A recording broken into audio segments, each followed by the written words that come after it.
So this is this morning's book, The Hideout by Susanna Mattiangeli.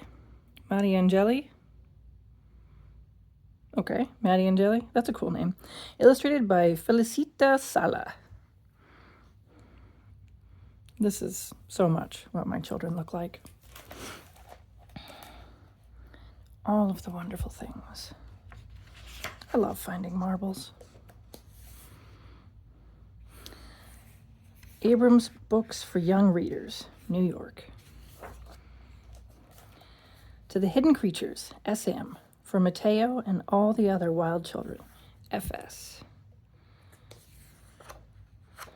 2019. Where are you? A voice called. Hurry up, we have to go. But Hannah wasn't there, and no one could find her. Oh, she has a koala. Hannah heard the voice calling, but it was too late to go back. She would live in the park, collecting lost things, drinking from the fountain, and hunting for birds. Maybe she'd wear a raccoon hat. There was just too much to do. She really had to stay. She made herself a cape out of feathers. She made herself a bed out of leaves, a bow and an arrow. What else would she need? Some wood, a nice fire, nothing else. The shelter was perfect, and she wasn't alone. The odd furry creature was with her, too. Ah, I see it. She had found it beneath the shrubs. The odd furry creature was always quiet and liked to hide in the darkness. Are you hiding from hunters? She asked, but the odd furry creature didn't respond. Are you hiding from enemies? She tried once more. The odd furry creature was silent again. Can I hide with you? Hannah pretended to hear a yes. She made it a cape out of feathers. She made it a bed out of leaves right next to hers.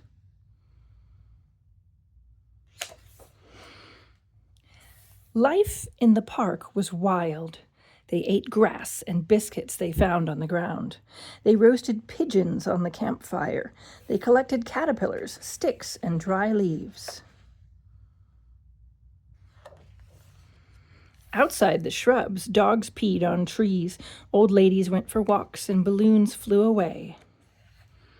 But no one ever wandered into Hannah and the odd furry creature's secret hideout. Anyone who tried would get stuck in the thick, wiry tangle of branches and leaves. Only Hannah knew the way through the bushes. It wasn't so hard if this was your home, but the more time passed, the thicker the branches grew and the smaller the gaps in the shrubs became. In the secret hideout, there was little light. Only a few feeble noises made their way in from the outside. Whistling, bicycle bells, and voices from far away, always far away. Hannah and the odd furry creature roasted lots of pigeons and collected lots of sticks.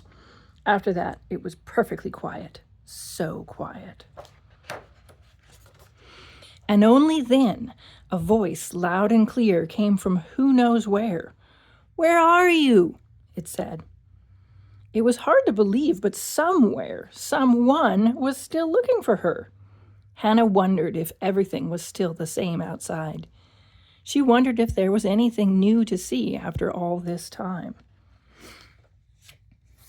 Hannah grabbed the odd furry creature's paw. Have you ever seen a balloon? She asked without answer. Have you ever seen a dog? Silence again. Would you come outside with me and have a look? Hannah pretended to hear a yes. She took off its cape made of feathers, folded it carefully, and put it on the bed made of leaves right next to hers. They put out the fire and left their secret hideout. They made themselves very small and crept through the tangle of branches and leaves, careful not to get hurt. The odd furry creature came out into the bright white light. Hannah took it for a little walk around the park. The old ladies stared at it, and the children petted it. The creature would get used to it. in time. "Hurry up," said the voice from far away. "We have to go." Hannah brushed away the crumbs from her eraser, blew on the piece of paper, and got up from her chair. "Here I am, I'm coming," she said, glancing at her drawing one last time. Back in the park, the odd furry creature was still sitting on a bench between dogs and balloons. The shrubs no longer seemed so thick. From the outside, no one would have imagined that deep in the drawing, at the end of a long road made of brown and green pencil marks, a little girl had lived for a very long time. Pocket Wilderness Survival Manual.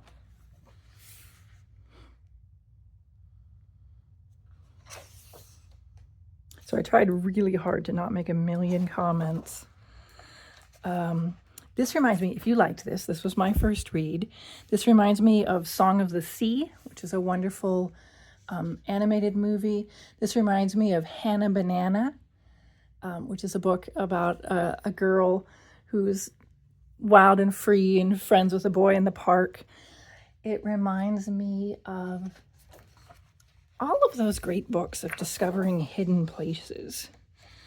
I always wanted a hat like this, and I always wanted a slingshot. And so now that I'm an adult, I buy slingshots. I can't imagine how the hat would smell. And this, the Cape of Feathers, I was like, oh, Island of the Blue Dolphins! The furry creature in the tunnels. If you've never seen it, you should watch My Neighbor Totoro. It's another great animated movie of this similar idea. The way they say biscuits makes me think that the author might be English. An American cowboy. I want their ice cream. This is my happy family right there. And I love her Red Sox. Anyway, I'm sorry. I'm always commenting and engaging. And I gotta say, that is totally my daughter. Anyway, I hope you enjoyed it. I thought it was great. And I'm so sorry, ma'am, that I don't know how to say your name. Mattiangeli. It's pretty. I think it's pretty. Anyway,